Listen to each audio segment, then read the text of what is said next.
दोस्तों नमस्कार, मैं हूं दीपक हिमांशु और आप देख रहे हैं text book super coaching. UP super TET की प्राइमरी वैकेंसी का वास्तविक स्टेटस क्या है? क्या जूनियर में भी वैकेंसी आ रही है? क्या एकेडमिक वेटेज इस बार भी रहेगा? अपियरिंग अलाउड होंगे क्या? न्यू सिलेबस क्या है? और सुपर टेट और जो टीजीटी पीजीटी वाली भर्ती है, खास करके सुपर टेट और टीजीटी का जो कंपैरिजन है, वो आपको कैसे समझना चाहिए अपने कैरियर के लिए आने वाले समय में। ये वीडियो आपके लिए बहुत इंपॉर्टेंट है क्योंकि ये वो सवाल है जो जब पीछे 4 पीएम को मैं डेली क्लास करा रहा हूं आपकी life skills, teaching skills, child psychology की, तो अक्सर बच्चे चैट में ये प्रश्न पूछ रहे हैं। तो उन सब को मिलाकर मैं एक सिंगल वीडियो में आपको बताना चाहता हूं। इसके लिए एक मैं प्रॉपर डिटेल जो है एनालिसिस करके आपके बीच में लेकर आया हूं। सबसे पहले तो अभी भी अगर आपको इस प्रकार की कोई अफवाहें दिख रही है कि अरे भाई कोई भर्ती नहीं आ रही है, सब कुछ बंद है, आयोग ने सुपर टेट को भुला दिया है, तो यह बात बिल्कुल गलत है। असलियत यह है कि उत्तर प्रदेश शिक्षा सेवा चयन आयोग इस पर काम कर रहा है। आए दिन इसकी जो लेटर है, अपडेट है, और जितने भी सदस्य हैं उनके बयान आ रहे हैं और अब जो अपडेटेड स्टेटस है वो निकल कर आ रहा है। बेसिक शिक्षा विभाग से जो अधियाचना है वो मिल चुका है और प्रक्रिया यहां पर चल रहा है। डिपार्टमेंट और कमीशन के बीच में यह प्रक्रिया बहुत तीव्र गति से चल रहा है। पाइपलाइन में 80,000 शिक्षक भर्तियां, जिसमें प्रिंसिपल भी है, असिस्टेंट प्रोफेसर है, टीजीटी पीजीटी है और सुपर टेट है, ये सब शामिल है। इस पर भी आपने लगातार न्यूज भी देखे होंगे, अपडेट भी देखे होंगे और इसकी जानकारी भी आपको अलग अलग माध्यम से दी गई होगी। अब बात यहां पर इंपॉर्टेंट यह है कि जो कुल मिलाकर हमारी भर्तियां हैं, अक्सर आप सुन ही रहे होंगे 60,000 के तकरीबन भर्तियां हैं। 55 से 60,000 आप मिनिमम जरूर मान के चलिए, क्योंकि जो ग्रामीण पद है 44,000 इसकी कार्य प्रगति पर है, लेकिन जो आपकी नगरीय पद है 11,000 उसकी अधियाचना प्राप्त हो चुकी है। ठीक है, तो फास्ट ट्रैक पर इसका काम जारी है और जो नगरीय पद है वो कंफर्म हो चुका है। ग्रामीण पद जो है आयोग द्वारा डेटा एकत्रित किया जा रहा है, अभी उसका वो स्टेटस है जिस पर आगे इसकी प्रक्रिया चलेगी। जूनियर की भर्ती को लेकर अक्सर क्वेश्चन आ रहे हैं कि सर आप इस पर क्यों नहीं बोल रहे हैं, क्या है इसका स्टेटस। ये बात तो सही है कि हमेशा जूनियर की जब पहले भी भर्ती आई तो लगभग आधी मात्रा में भर्ती आई थी और जूनियर को ये लोग प्रमोशन से फिल करना चाहते हैं। क्या इस समय पर जूनियर को लेकर कोई अपडेट है? तो इसकी वास्तविक बात यह है कि नहीं, जूनियर को लेकर सरकार ने ऐसी कोई पॉजिटिव संकेत अभी नहीं दिए हैं। तो क्या होगा, कैसे होगा? पहली बात कि जूनियर को ये प्रमोशन से भरते हैं, इस पर मैंने आपको पहले भी बोला है। दूसरी बात कि आप अगर बगल अगल के स्टेट को देखेंगे तो बगल अगल आप चाहे बिहार चले जाइए और कहीं पर चले जाइए, यहां पर भी पहले प्रमोशन से भरा जाता था, लेकिन अब क्या होता है 6 to 8 की जो है सेपरेट भर्ती आपको देखने को मिलती है। लेकिन अभी जूनियर की भर्ती को लेकर सरकार ने ऐसे कोई पॉजिटिव संकेत नहीं दिए हैं। तो फिर भाई बीएड अभ्यर्थी करे क्या, उस पर भी अभी हम चर्चा करेंगे। तो विज्ञापन जानकारी की जो जारी होने की अगर आप देखिएगा तो कहीं ना कहीं इसकी जो बहुत सारी अलग अलग भर्तियां हैं जो उनसे पहले भी होनी है, उसकी शुरुआत आपको अगस्त में देखने को मिलेगी। और जो आपकी संयुक्त भर्ती है नगरीय और ग्रामीण की, ये ऑफलाइन से ऑनलाइन पोर्टल शिफ्टिंग में अगर देरी होती भी है तो भी सितंबर में आप इसको मान के चलिए, सितंबर में ये आपको भर्ती देखने को मिलेगी। सितंबर से अक्टूबर हमने लिखा है, सितंबर आप इसको मान के चलेंगे। अगर ऑफलाइन से ऑनलाइन पोर्टल शिफ्टिंग में देरी भी होती है तो भी ये रेंज रहेगा।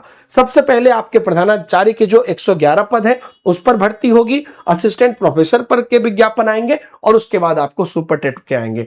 ऑथेंटिक क्लियर कट इंफॉर्मेशन अगर आप चाहते हैं तो आप इस वीडियो को आगे कंटिन्यू कर लीजिएगा। तो चलिए, अब चूंकि प्राइमरी लेवल पे जो है डीएलएड बीटीसी या बीएलएड वाले ही एप्लीकेबल होंगे, बीएड वाले एप्लीकेबल नहीं होंगे। जूनियर की अगर भर्ती आती है तो वहां पर 6 to 8 में आपको डीएलएड बीटीसी बीएलएड के साथ साथ बीएड वाले भी अपीयर होंगे। यूपी टेट तो आप जानते हैं कि यूपी टेट या सी टेट पेपर 1 है तो आप जो है प्राइमरी में है, और पेपर 2 अगर आपका है तो ही आप जाके जूनियर में अप्लाई कर सकते हैं। अब जो नियम की अगर हम बात करते हैं कि अपीयरिंग कैंडिडेट को लेकर क्या नियम है, तो ये सिंपल सी बात है कि जो फॉर्म भरने की लास्ट तिथि है, चाहे वो जो भी हो, तब तक आपके पास आपका सारा सर्टिफिकेट होना चाहिए। आवेदन के लिए आपके अंतिम सेमेस्टर का रिजल्ट पहले ही आ चुका होना अनिवार्य है। बिना पूर्ण परिणाम के आप फॉर्म नहीं भर सकते हैं। तो ये भी पॉइंट आपका यहां पर क्लियर होता है। रही बात आपका जो सुपर टेट का आपका एग्जाम होगा, इसमें आपको 150 अंक, 150 प्रश्न, 2.5 घंटे का समय, नेगेटिव मार्किंग बिल्कुल नहीं है। तो आपको यहां पर अपना अभी टारगेट 120 से प्लस का मान के करना है, उससे कम मार्क्स आपको नहीं लाना है, उतना लाना है। इस हिसाब से आपको तैयारी करना है, क्योंकि अब जो आगे का कंपटीशन जैसा भी हो, क्वेश्चन लेवल जैसा भी हो, आपको वो मार्क्स सुरक्षित करना है। अब अगर हम बात करते हैं प्रतियोगिता परीक्षा में अंक विभाजन की, तो आपका हिंदी, इंग्लिश, संस्कृत मिला के आपको 20 और 10 मिला के टोटल 40 है। समान ज्ञान, करंट अफेयर्स आपको 30 नंबर का आता है। वहीं पर आपका गणित 20, विज्ञान 20, पर्यावरण और सामाजिक अध्ययन 10, शिक्षण कौशल 10, बाल मनोविज्ञान 10, जीवन कौशल 10 और रीजनिंग 5, सूचना प्रौद्योगिकी 5 आपका रहेगा। अधिकतम अंक वाले खंड पर आपको विशेष ध्यान देना चाहिए, जैसे आपका लैंग्वेज पेपर है, जीके जीएस है, और आपका ये जो तीनों पोर्शन है, बाल मनोविज्ञान, शिक्षण कौशल, जीवन कौशल, ये पूरा एक साथ है, और आपका गणित इत्यादि जो है, इस तरीके से आपको ध्यान, क्योंकि आपको मार्क जो है स्कोर करना है, ये ध्यान रखना है। तो 14 विषय है, इसका विस्तृत दायरा है, लेकिन प्राइमरी 1 to 5 में सबके लिए समान रहता है, तो इसमें कोई बंटवारा नहीं है। हालांकि जूनियर की अभी चर्चा नहीं है, लेकिन एक बात है कि अगर अभ्यर्थी सरकार पर दबाव बनाते हैं कि इस पे प्रमोशन से नहीं, जो भी सीटें खाली है उस पर नई भर्ती निकाली जाए, तो इस पर चांसेस बन सकती है। तो जूनियर की अगर भर्ती आती है तो आपको 50 अंक का आपको यहां पर जीके होता है, और आपका मुख्य जो सब्जेक्ट होता है वो 100 नंबर का होता है, चाहे आपका एसएसटी है या मैथ साइंस है।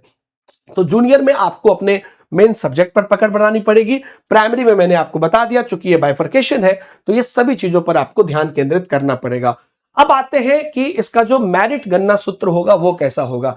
अभी तक 40 और 60 का रेशियो रहा है, जिसमें कि 40% आपका एकेडमिक है, 10% 10th क्लास, 12th जो है 10%, ग्रेजुएशन 10% और बीएड बीटीसी 10%, प्लस 60% वेटेज आपके सुपर टेट का रहा है। अंतिम गुणांक ऐसे बनता है। अब इसको अगर एक सैंपल के तौर पर देखिए, अगर मान लीजिए किसी का 10th में 80% है, 8 अंक वहां से आपको मिला, 12th में 80% है, 8 अंक मिला, ग्रेजुएशन में 60% है तो 6 मिला, बीएड बीटीसी में 70% है तो 7 मिला, तो आपको यहां पर 29 अंक 40 में से मिल गया। सुपर टेट में अगर आपका 120 मान लीजिए आता है, तो ये आपका 80% हुआ, 80% का 60% 48 अंक हुआ। तो जो टोटल आपका यहां पर बना, इधर से आया 29, इधर से आया 48, 101 मार्क्स, इसी के आधार पर आपका जिले का आवंटन होगा। अब यहां पर बात है कि क्या इस बार भी एकेडमिक गुणांक जो है रहेगा, उसका वेटेज रहेगा। दिक्कत क्या है कि पहले मार्क्स कम उठते थे, अगर आपको भी पता हो तो जो पुराने छात्र है 2010 के पहले, अगर 60% भी मार्क्स आ गया फर्स्ट डिवीजन तो बहुत अच्छा माना जाता था। लेकिन अब क्या है कि अब सिलेबस पैटर्न, एक परीक्षा इत्यादि बदली है, तो अब आराम से बच्चे को 80-90% मार्क्स आते हैं। तो जब दोनों परीक्षा में बैठते हैं तो एकेडमिक वेटेज की वजह से थोड़ा सा ये डिस्क्रिमिनेशन हो जाता है। तो कहीं ना कहीं एक दोनों ही स्थिति बन सकती है। स्थिति 1 जब आपको हटा दिया जाएगा तो ये लगभग सबके लिए फेयर भर्ती होगी, कि जो आप अभी परफॉर्म कर रहे हैं उसी के बेस पर होगा। आपका इस पर क्या कहना है, आप कमेंट पर जरूर बताइएगा। दूसरी स्थिति, मान लीजिए कि एकेडमिक गुणांक लगाया भी जाए तो भी आपको मुश्किल से 2 से 4 अंक का इसमें अंतर होता है, और मतलब अगर लगाया भी जाता है तो आप डिमोटिवेट मत होइएगा, जो खास करके पुराने छात्र है या किसी भी वजह से अगर आपका मार्किंग कम है तो। लेकिन अगर सिर्फ सुपर टेट से लिया जाता है तो वो एक जो है बेसिक, आप कह सकते हैं कि एक डेडिकेटेड आपका एक चेकअप होगा, और वो हो सकता है कि बेटर रिजल्ट दे।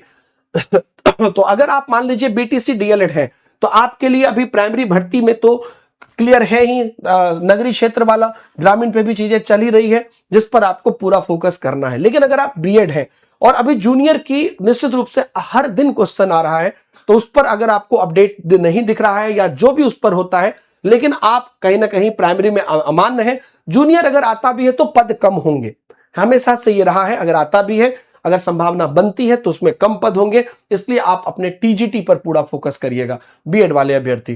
तो ये हमारी तरफ से आपको एक विश्लेषण था, आप अपने पॉइंट ऑफ व्यू जरूर बताइए। अगर आप तैयारी करना चाहते हैं, हमारे टेलीग्राम ग्रुप पर जुड़िएगा, वहां पर क्लासेस, नोट्स, पीडीएफ इत्यादि सब देनी शुरू हो गई है, और वहीं पर हमारी फ्री प्लेलिस्ट भी आपको लिंक दी गई है, जहां पर अभी मैंने बस 4 क्लास कराए हैं, जीवन कौशल, बाल मनोविज्ञान, शिक्षण कौशल के।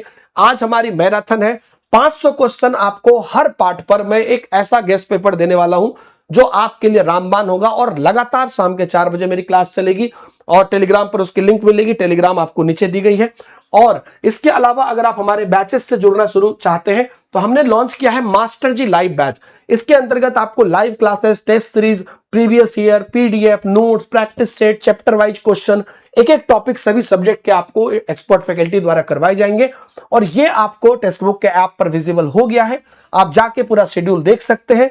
आने वाला जो आपका मंडे है उस डेट से आपका ये क्लासेस जो है शुरू हो जाएगा 13 तारीख से।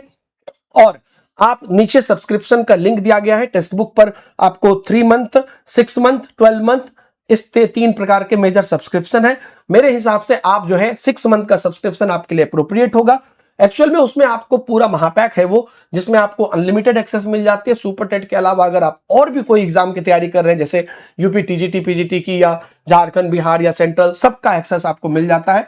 प्राइस काफी कम है, आप एक बार जाके एक्सप्लोर करिए, वीडियो के डिस्क्रिप्शन में आपको लिंक दी गई है।